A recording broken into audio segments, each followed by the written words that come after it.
Welcome to Undivided. I'm Brandi Kruse. Thank you for being here. Thank you for your continuing commitment to give common sense a comeback in news and in politics. Undivided is presented by our fabulous founding sponsor, 1530 Mortgage.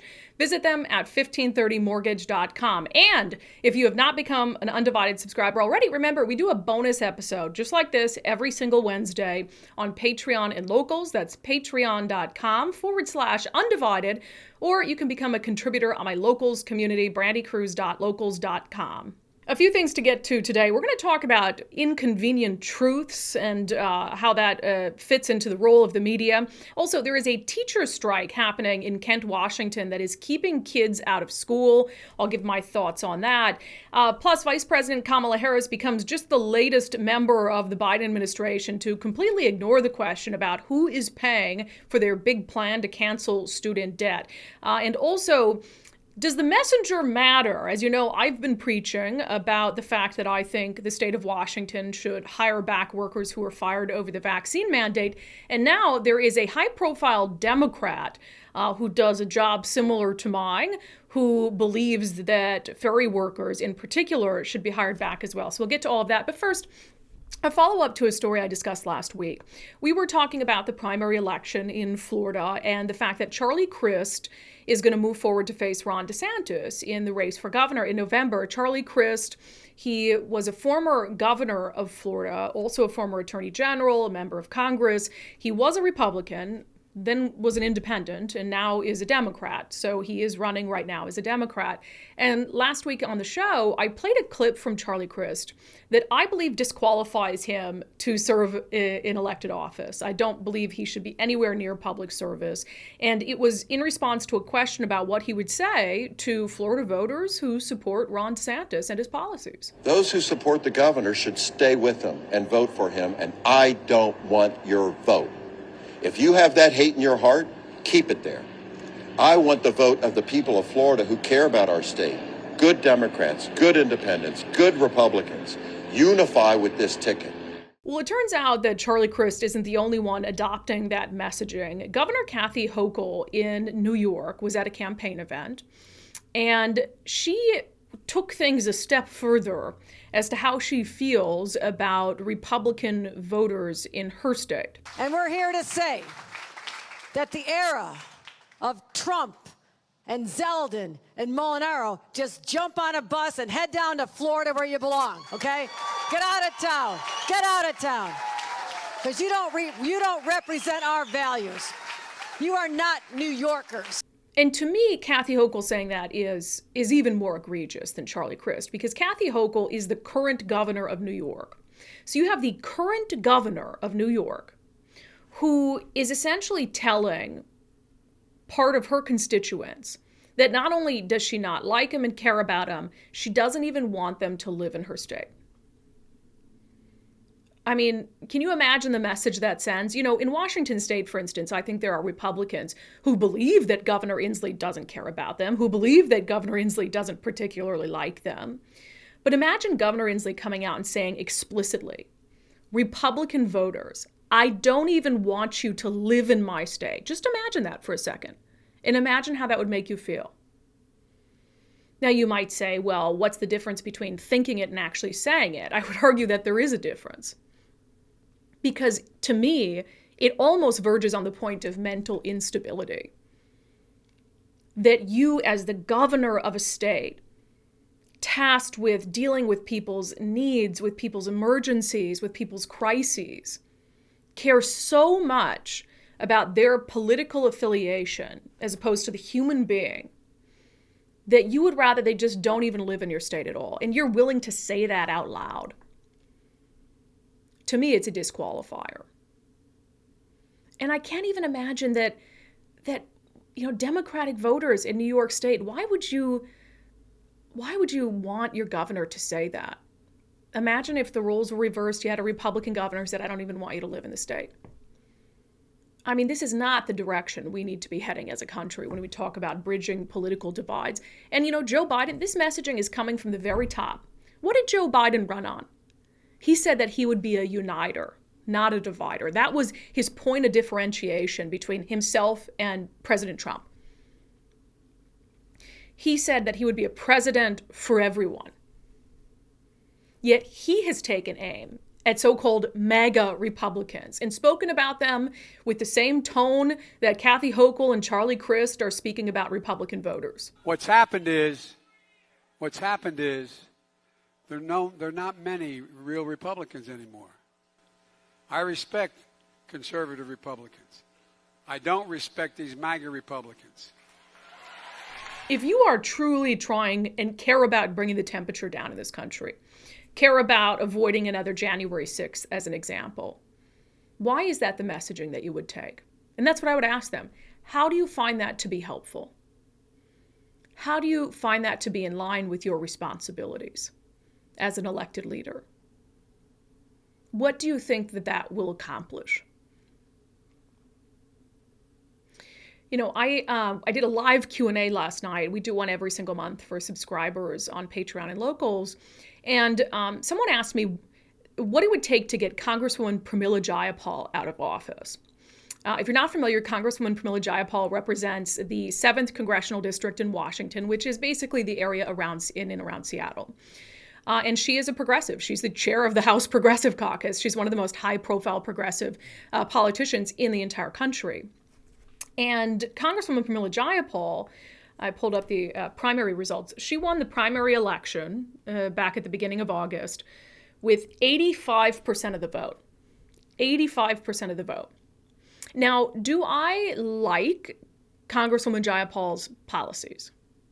No.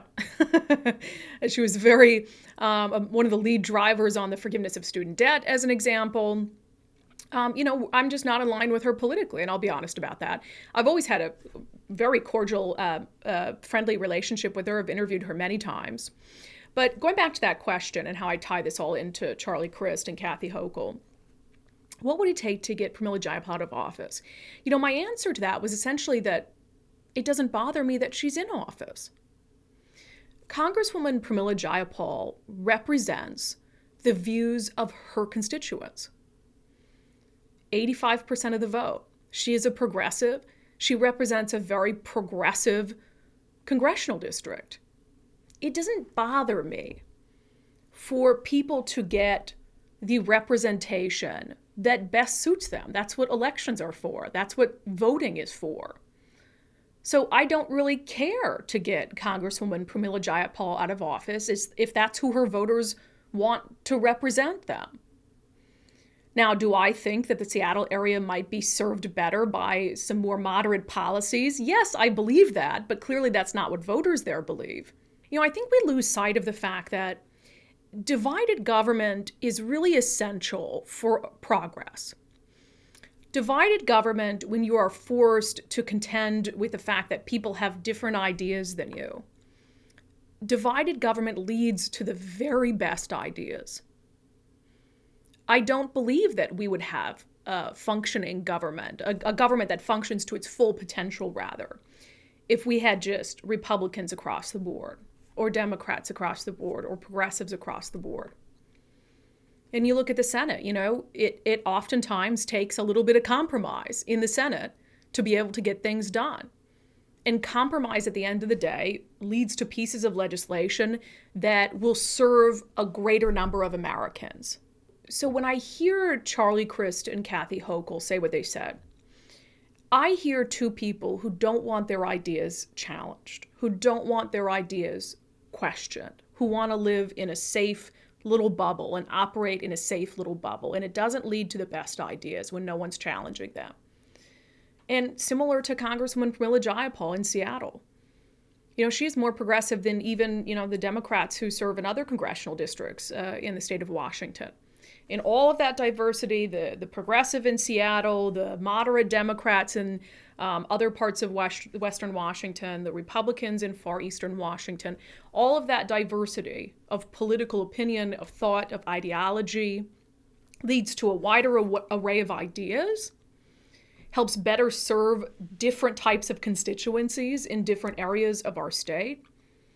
And ultimately, the differing opinions allow for disagreement that can lead to better ideas, if we let it. So what I'm trying to say is that it is an absolute necessity that we embrace people who have different opinions than our own, who have a different outlook on life, who have a different worldview than our own, because that's the only way that we can grow. That's the only way that we can find progress. And ultimately, in the case of Kathy Hochul and Charlie Crist, if he were to beat Ron DeSantis, which I highly doubt, that is the only way they can truly live up to their obligations in their positions, is to serve as many people in their states as they can in the best possible way that they can. And that will require them to work with people who don't share their worldview. I've said repeatedly on the show that I'm not in favor of the vaccine mandates that states like Washington put down. And we, screamed from the rooftops about what the implications would be. And people just dismissed it as, fear-mongering, right-wing, conservative, whatever, anti-vaccine, COVID denier. But it was so obvious and so common sense what was going to happen. The fact that when you fire firefighters, you fire police officers, nurses, doctors, ferry workers, Department of Transportation workers, you were going to have worker shortages, and those shortages were going to impact people in a really profound way. And what are we seeing? I mean, Harborview Medical Center had a time when it wouldn't even accept all the patients who were coming there in ambulances. The King County Jail had to stop accepting new bookings in the middle of the night. You had the mountain passes closed down for days on end last winter because you didn't have enough plow drivers to clear them. And you've had repeated delays at the ferry system in Washington state, which is a big deal. People don't just use the ferries to go out to the islands and sip rosé. There are people who use the ferries, rely on the ferries to commute. They're stranded without them. And so ferry delays are very serious, and they have been happening with increasing frequency. And, you have this real hesitancy from elected leaders and from folks in charge of these agencies to acknowledge the extent to which the ferry delays can be contributed to people fired over the vaccine mandate or who took early retirement as opposed to being fired. So, I've been, some of my other friends in the media like Dory Monson and Jason Rantz, they have been just screaming from the rooftops about the fact that you have to bring these fired workers back. The CDC says, it's not even us, the CDC says that there's no need to treat vaccinated and unvaccinated people differently. And Governor Jay Inslee is no longer going to mandate boosters, which means that people who got the original vaccine a year ago are in the exact same position right now as someone who never got vaccinated if those people didn't get boosted. That's facts, that's science, that's what the CDC recommends. And so at this stage, there's really no reason not to offer these folks their job back. I mean, I'm assuming some of them will not take it because they feel very wronged by the state of Washington, but maybe a couple of them will, and that could make a big difference.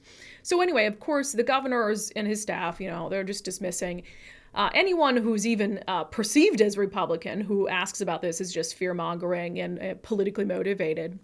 And I saw this commentary from a friend of mine, Dave Ross, who is a host at Cairo News Radio, a Democrat, albeit, I think a moderate Democrat, but someone who has a very well-respected voice among Democratic politicians in our state. Certainly Governor Jay Inslee, Dave Ross, has been around in the Seattle area for years, for decades. And people really respect his opinion on things. And I was happy to see Dave put out a commentary saying that, and this is the headline of his commentary, failing to rehire unvaccinated WSF workers is more about saving face than lives. Because that sums up exactly how, I feel about this, what I've been saying about this, and to have Dave Ross, who's a well-respected voice among Democrats, say the exact same thing, I think is more effective. I think it is more meaningful in the eyes of, for instance, the governor and the people who are making these decisions. Sometimes the messenger really does matter. And so it helps to have a messenger who's on the same political side as the person who you're trying to get through to. I want to play for you, it's not very long, I want to play for you Dave Ross's commentary on this issue. Every time I hear about a ferry trip being canceled due to a crew shortage, I feel sad. Because I know there are crew members who could still be working if only they'd gotten vaccinated 2 years ago. And I don't see why they just can't be rehired. Ferry riders aren't expecting a return to the old schedule. They know ridership is still way down. But to have to cancel runs, even on the reduced schedule, for lack of crew, tells me something's not working. Delays are part of the ferry lifestyle. That's why you keep a few books in the car. But lately, you need an encyclopedia. And while I appreciate the effort to recruit new employees for the future, you need something now. So my suggestion would be to send a bouquet of roses to each of the 121 ferry system employees who were separated for lack of a COVID shot and attach a fancy card offering to rehire them. This might be awkward. Not all will accept. But even if it brings back only 10 or 20, it means fewer runs have to be canceled. I realize most Democrats won't like this idea because they know Republicans, of course, will say, "Told you so, the vaccine mandates went too far." But Democrats can simply remind them that they're the party that's been claiming you could cut state government by 30% and everything would be fine. Well, if ferry staff cuts are only 10% and things are clearly not fine. So you're even. The vaccine policy may have been necessary in 2020. But now, it looks like it's more about saving face than solving the problem. I think that's very well said. And again, the general takeaway is there is no reason at this point not to offer those ferry workers their jobs back. Yes, you can try to hire the next generation of ferry workers, but they need to be caught up to speed. It's expensive for the state to do that. When you have somebody who's done the job, who's had the training, and you can just put them back into the job, do you have to admit that you were wrong? Yeah. Might there be legal implications for that? I guess. But I think there's something to be said about a leader who's willing to step back and say, look, I was wrong, or we were using the best available information that we had at the time. Things have changed. The CDC's guidance has changed. Therefore, we think it's appropriate to bring back these workers because it's the best thing for the state. It's the best thing for our workforce. It's the best thing to keep transportation moving or whatever it is, in the case of police officers or firefighters. So I agree with Dave Ross, again, a Democrat, who says that this is more, not bringing these workers back, is more about saving face than it is about saving lives. That, at this stage, is indisputable. And you really do have to ask yourself why the governor won't just go there, why he won't direct agencies to just go there. Is it fear of a lawsuit? Is it saving face? Or is it out of spite that you had workers who wouldn't abide by this mandate a year ago? I would really hate to think that it's out of spite, but I genuinely cannot rule that out.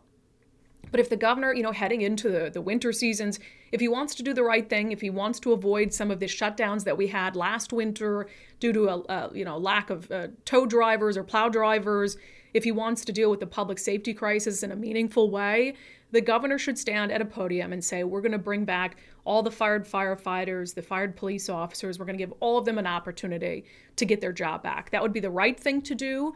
And you now have bipartisan. You have conservatives saying it.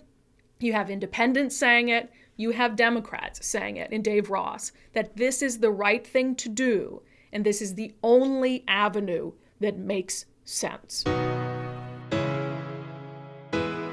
Friday on the show, we talked about how the Biden administration comes out with this huge announcement, forgiving student debt for some borrowers. And obviously, it's not something that he just woke up and said, let's do this, and they go out and announce it. Obviously, there was work that went into the exact details of the plan. And you would think that they had also done an analysis or a consideration for how much it would cost to forgive $10,000, in some instances $20,000 per borrower, money that's not coming back into the Treasury. And I was talking on the show on Friday about how I was just flabbergasted. I mean, I guess at this stage I wasn't surprised, but it still is really jarring that they send out, they made this big announcement, and then they send out White House Press Secretary Karine Jean-Pierre and Domestic Policy Advisor Susan Rice out to face the media, completely incapable of answering what they should know is going to be the number one question that the media has. And that is about the cost and who's going to bear the burden of that cost. It's a no-brainer. I was very happy with how the White House Press Corps performed on this, trying to press both of those ladies into answering the obvious question.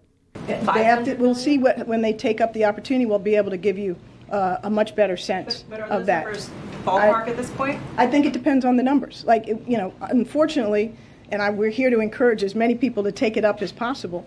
If 43 million borrowers take it up, that'll be different than if 50% of those 43 million take it up. If it is 43 million, if I could just follow on, if the full number of eligible borrowers do take advantage of the program, what would the cost be? I can't give you that off the top of my head. So I don't know what's worse, if they really don't know or if they're pretending not to know because they don't want to say it because it isn't as sparkly and cool if you have to actually talk about the implications and the ramifications of it. And I just today wanted to add another name to the list of people in the Biden administration who simply refused to talk about the cost of this, and that is Vice President Kamala Harris. Fox News confronted her as she was on her way to an event with the very same question. Who specifically is footing the bill for student loan forgiveness? We haven't gotten a concrete answer from the administration yet. Well, let's start with this. First of all, a lot of the same people who are criticizing what we rightly did in following through on a commitment that we made to forgive student loan debt are the same people who voted for a tax cut for the richest Americans. So when we look at who is benefiting from this, 90% of the people who are going to benefit from student loan forgiveness make under $75,000 a year. And that debt has been the reason that they're unable to start a family, buy a home, and pursue their piece of the American dream. So not only in that case does Kamala Harris not answer the question, but you see how she gaslights. You see how she turns it on the other side. Well, what about how Republicans felt about bailing out businesses and all this? And that's a common retort that we've heard. Well, what about businesses who got PPP loans? What about, the bailout of Wall Street? I don't agree with the bailout of Wall Street. And in some instances, I don't agree with the forgiveness of PPP loans. I think there are some, and I've talked about this on the show last week, there are some PPP loans where if you have businesses that were shut down by the government, hell yeah, the government needs to do something to help those businesses continue to be able to pay their employees. But I think there were some businesses that got PPP loans that would have been just fine without them because they were able to operate in some way. And so, it's like this or that. Either, well, we're going to do this terrible fiscal, we're going to make this terrible fiscal decision, but the other guys made a terrible fiscal decision 3 years ago. I mean, it's just absolutely absurd. And I think it speaks to some level of incompetence that the White House would not be prepared to have good, solid messaging on the cost. And I've said that I would feel better if they came out and just said, listen, yeah, this is going to cost taxpayers in the U.S. a bit of money, but we believe that it's the right thing to do. This is the route that we're taking. This is a decision that we've made. I think if you can just if you believe in what you're doing, if you believe in the decision you're making as an elected leader, own it. Just own it. You're already in office. You have the job. If you want to, write off $10,000, $20,000 in debt for students so they can get out from these crushing loans and continue on with their lives, own it. I would have much more respect for the Biden administration if they owned the decision, owned the consequences of the decision when it comes to the economy, and just move forward from there and said, no, we're not going to apologize for it. We think it's the right thing to do. I would think a lot more of them than I do now, considering that they are trying to gaslight Americans into believing that the price of this doesn't really matter or that the price of this isn't going to impact other people. In Kent, Washington, students have been out of school for the past 3 days because teachers are on strike. I should note that it's not legally protected for teachers in Washington state to go on strike. And so there's a question certainly about what the Kent School District is going to do to try to force them back in the classroom. They can ask a judge to seek an injunction. This is disappointing on a number of fronts. Kids have had a really tough time during the pandemic, being out of classrooms, and now to be excited and get ready to go back to school, and then to have this strike all of a sudden happen is a little bit absurd. And, the teachers know that they have a lot of leverage here. This is a politically friendly state when it comes to teachers' unions. And so they're not going to see, the governor or the attorney general try to go after them for picketing, even though, again, they're not legally protected to do so. And so they know they have a ton of leverage to get higher pay, for example, by striking and keeping kids out of school. And it's hard to see kids used in this way. I know that the teachers union will say, well, this is about getting a better education for the students. I don't disagree that some of the things they're asking for, like more counselors, might be helpful to students. But, you always want to see them be able to negotiate these things while the kids are still in the classrooms, as opposed to having the kids out of class. But I spoke today with Layla Jones, who is with the Kent Education Association, and we talked through some of the criticisms that folks have about a teacher's strike happening at this juncture. Obviously, a question on a lot of people's minds is how come this couldn't get worked out before kids were supposed to go back to school? Yeah, obviously, no one wants to be here, right? Our teachers would much rather be in classrooms with students. But we started bargaining late in July. And so the Kent Education Association bargaining team, which is made up of teachers and educators from throughout our district, were ready to go in May, at the very beginning of May. And at that point, we asked for the district to get some dates on the calendar, and we didn't. And so we asked again in June and still didn't. And our first bargain meeting didn't occur until July 12th.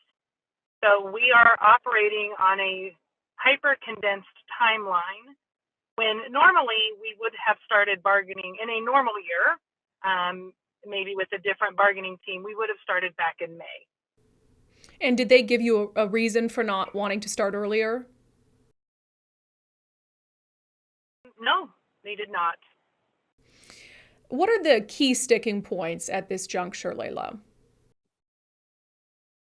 So for our membership, which Kent Education Association covers our certified educators, so our classroom teachers, our counselors, our special ed nurses are with us as well. So we have our member priorities are really student-centered. We want to make sure that our caseloads and class sizes are manageable, and that especially our caseloads for like our special ed programs, that those are manageable and sustainable. So we don't want to have teachers burning out or overworked.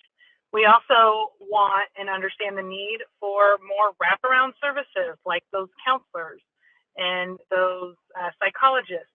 And not all of our school buildings have counselors or even nurses. So we know that our buildings need that additional support. And we are looking for a cost of living increase to keep up with, the rising cost of everything, housing, your food that you buy at the grocery store, all those sorts of things. We need to be able to keep up with inflation. So that is an ask as well. We're worried about being able to retain the teachers that we have in our district, and we don't want to lose them to neighboring districts. And we're also worried about recruiting the next generation of educators. And when a district is, has really unmanageable and unsustainable workloads, and they're not paying as well as the next district over, that makes it incredibly difficult to keep and get new staff.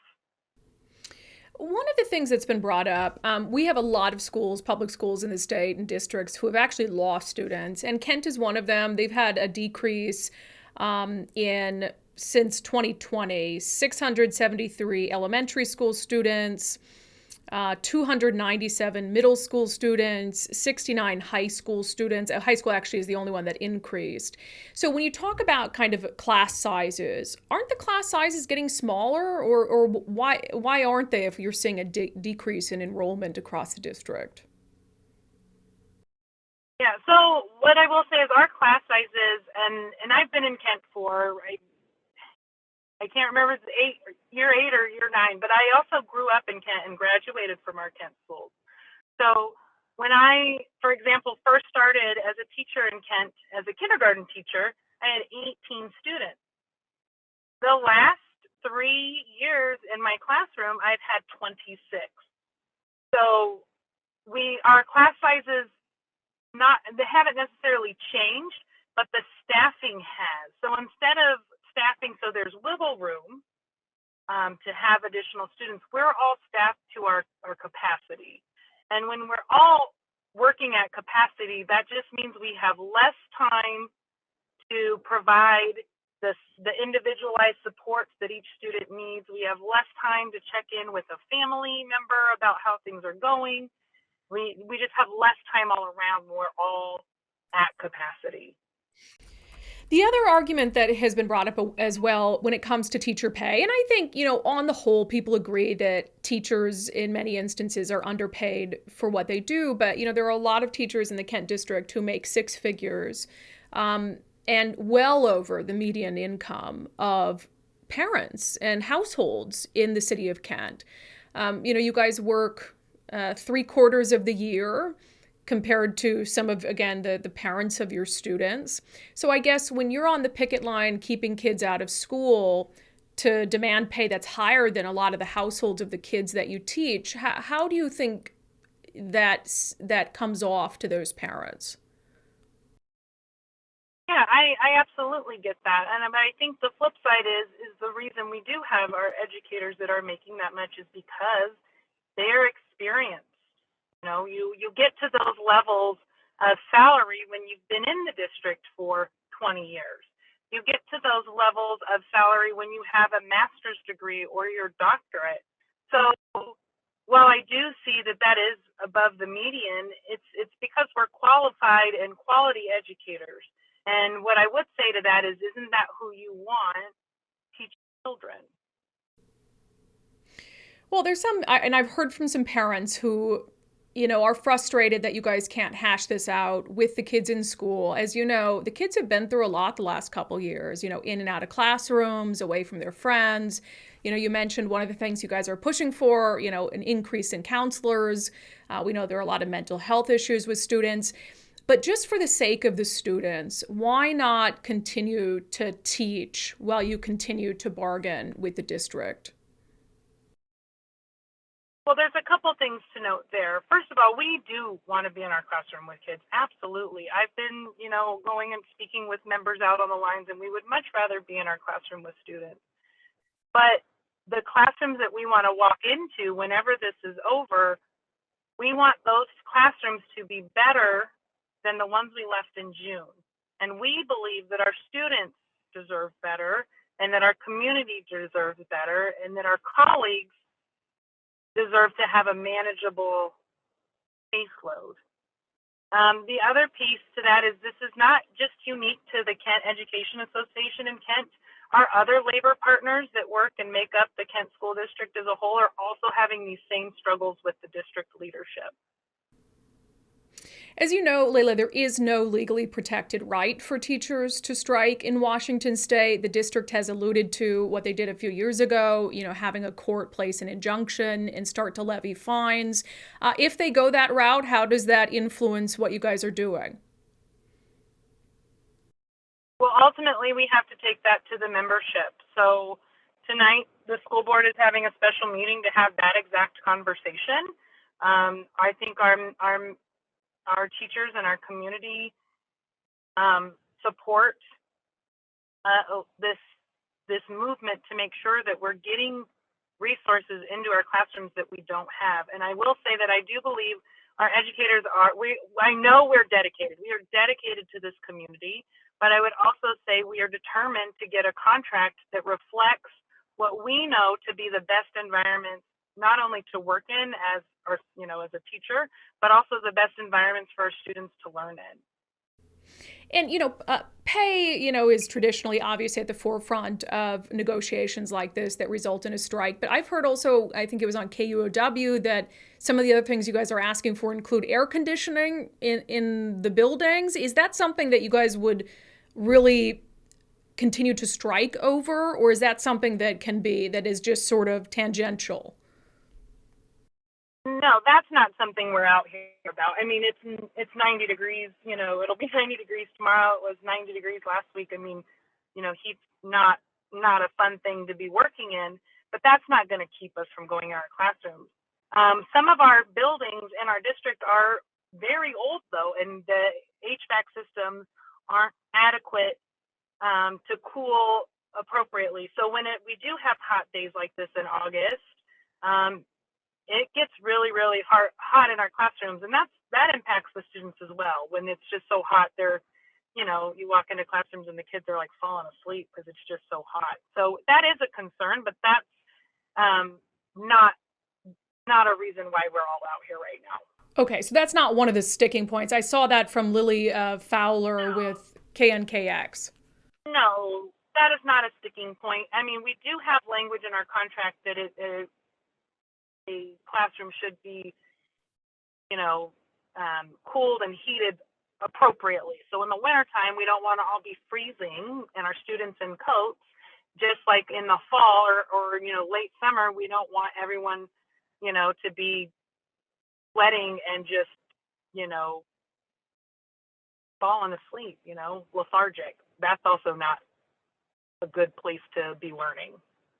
No, I mean, I would love AC. AC isn't very common in the Pacific Northwest, so that's why I asked. I was like, is that really something that you guys are going to hold out over? Let's end with this, because I know you're driving all over the district today. The devil's advocate question is obvious.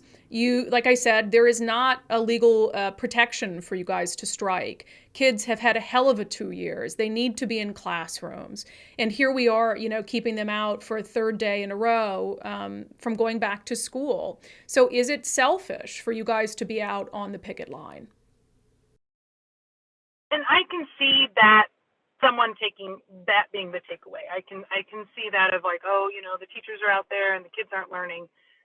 Whenever we do go back, first and foremost, the kids will have their full school year. It's going to start later, right? The other thing I will say to that is, having come out of this pandemic, like I alluded to, my own personal class sizes, years ago, I had the same amount of kids pre-pandemic as I did post-pandemic. The needs are so much greater now. So while it is inconvenient, and I acknowledge that this is an inconvenience and it puts extra burden on the community to find places for students to be during this time, what I will say is we are the ones in the classrooms, boots on the ground, that see what's going on with our kids. And that's why everyone that I talk to out here across our district, which is massive, that's what they're out here for. They know that our kids need more. And if we're not the ones to stand up and say it's time to do better, no one else is going to do that. The district hasn't done that. This last school year was so incredibly difficult. We've seen teachers leave in droves, and it's not unique to Kent. This is national. Teachers are just leaving the profession, and nobody's coming in. And it has been just exponentially harder after the pandemic. Students' needs are that much greater. And so what we're out here doing is making sure that when we do go back to those classrooms, we can do our best by the students that we serve. And we have reached out to the Kent School District to try to get someone on to dispute some of the things that are said, to talk about, sort of where they're at in the negotiation process. So we'll see what happens here. But again, the only concern should be about kids and what's best for kids. And I think it's really hard to argue at this point that being in the classroom is best for kids. And so when you have teachers who say, we're doing this for the kids, we're keeping kids out of class for the kids, for the benefit of the kids, I personally think that that's a little bit disingenuous, and I hope that they can come to terms. I mean, I look at police officers, for instance. Somebody was like, you sound very anti-union, and what about the police union? You've never said anything bad about them. That's not true. But, I've been critical of the police union in Seattle before. But also, if it would be a much different story for me if police were refusing to work. If you had police officers who were refusing to respond to 911 calls, would I be on the side of the police union then? Absolutely not, because you're holding public safety hostage. There's a reason why public workers in our state are not protected to strike. It's because it can have a disastrous impact on all sorts of sectors like education, like public safety. So hopefully they can work something out soon. And again, we'll get the district on Wednesday if they're available to give their side of things. Last week on the subscriber-only episode, I had my friend Jason Rance on to talk about a story that is now getting national attention.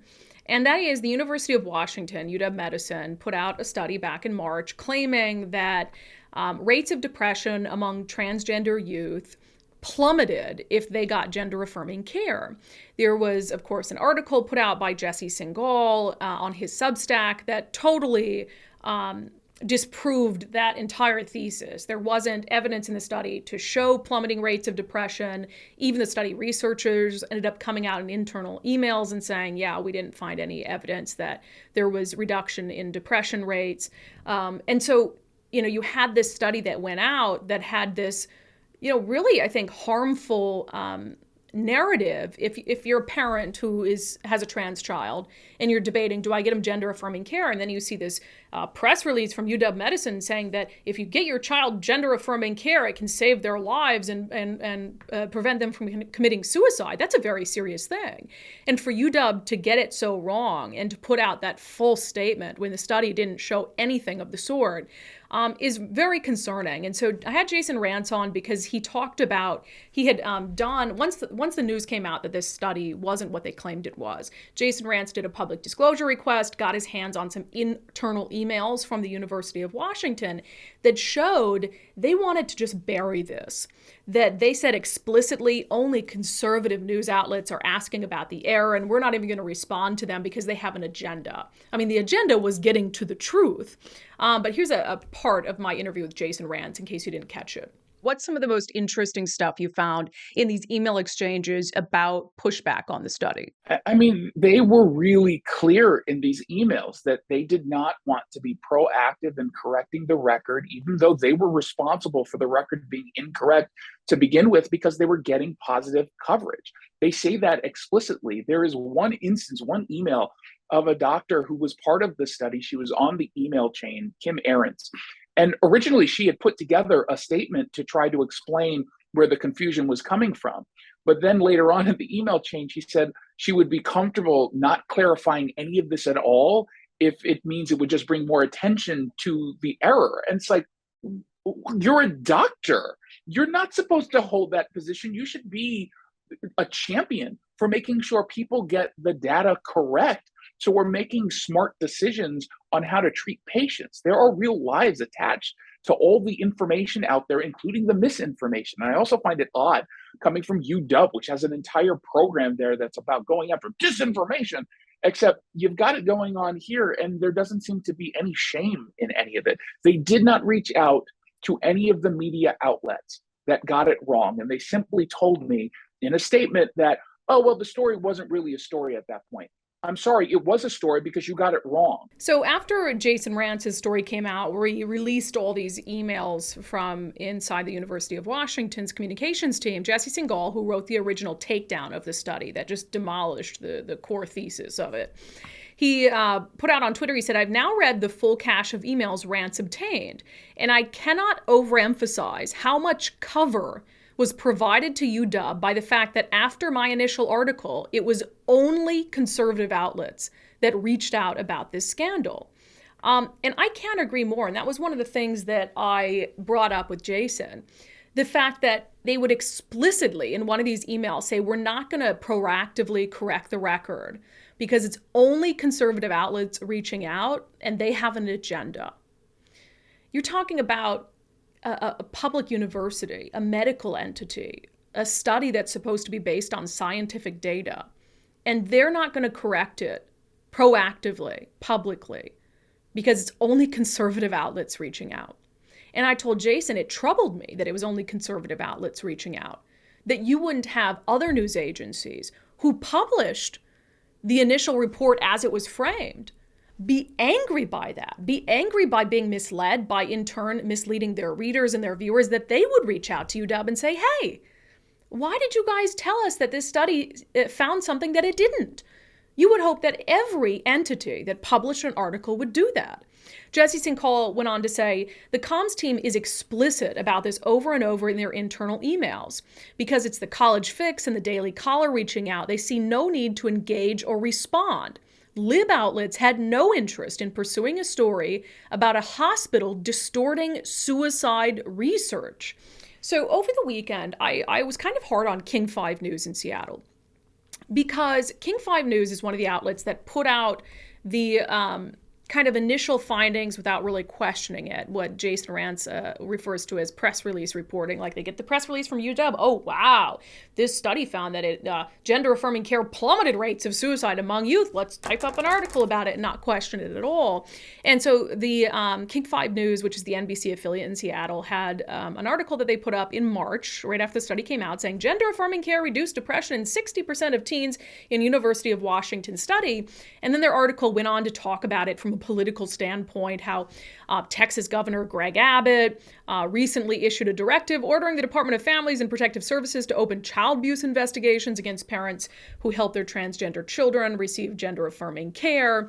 And so King 5 quotes a researcher saying gender-affirming care is life-saving care. So basically, King 5 is pushing the exact agenda that UW wants to push here. Well, as of over the weekend, King 5 News had not corrected this article, and they knew that it was incorrect. They knew it was inaccurate. I don't know if King 5 News saw the Jesse Singal article, but Jason Rantz reached out 8 days ago now to King 5 News, to their news director, and reached out to them on Twitter to say, hey, this article is inaccurate, and basically, are you going to correct it? Never heard back. I also know internally that there were individuals at King 5 News who had brought attention to this because of what they were seeing on Twitter. King 5 News didn't correct the article. So what I put out over the weekend on Twitter was basically meant to be a call to action for King 5 News to do something. I said, King 5 Seattle has known for at least 7 days that this article on the impacts of gender-affirming care is false, yet they have not removed or corrected it. I mean, I would suggest just removing it so no parents stumble upon it and just say, oh, this is what the study found, when it didn't. And I ended by saying, ask yourself why. And I think if you're being truthful with yourself, the reason is because they want the study to be accurate. They don't want to have to give in to pressure from like conservatives to correct a story about trans teens, gender identity, etc. But one of the reasons why I said I think it's particularly important that King 5 News do so, they have their actual saying, their slogan for their news station is, we stand for truth. They do these commercials, we stand for truth. Do you, though? Do you stand for truth? You know, truth can be inconvenient. It can make us angry. The truth isn't always going to be what we hope it is. The truth isn't always going to align with our worldview. But we just have to accept that. And particularly as journalists, you have to accept that you're not always going to like the truth. But it's your job to find the truth anyway. So when you have a news entity that says, we stand for truth, yet when confronted with the truth, they will not relent, you seriously have to ask yourself, if you're on the right or the left, is that a news agency I can trust? Even if I want desperately for the study to show that rates of depression plummeted in trans teens who took gender-affirming care, if that's not what the study actually shows, I want my news agencies at least to say that. I want my news agencies at least to correct the record. And if King 5 News stands for truth, there should have been no delay, no hesitancy to correct the record. And it is deeply concerning to me that they, at least at the time that we're recording this, have not. I don't know if that's going to change. I don't know if it really matters at this point, frankly, because they had an entire week to decide to do the right thing, to live up to their slogan, we stand for truth, and they failed to do so. That's it for this episode of Undivided. Thank you for being here. Thank you for your commitment to giving common sense a comeback. If you have not become a subscriber already, do so, and then you can join us every Wednesday for our bonus episodes, patreon.com/undivided, or you can become a contributor on my locals community, brandikruse.locals.com. Thank you to the founding sponsor of Undivided, 1530 Mortgage. Visit them at 1530mortgage.com.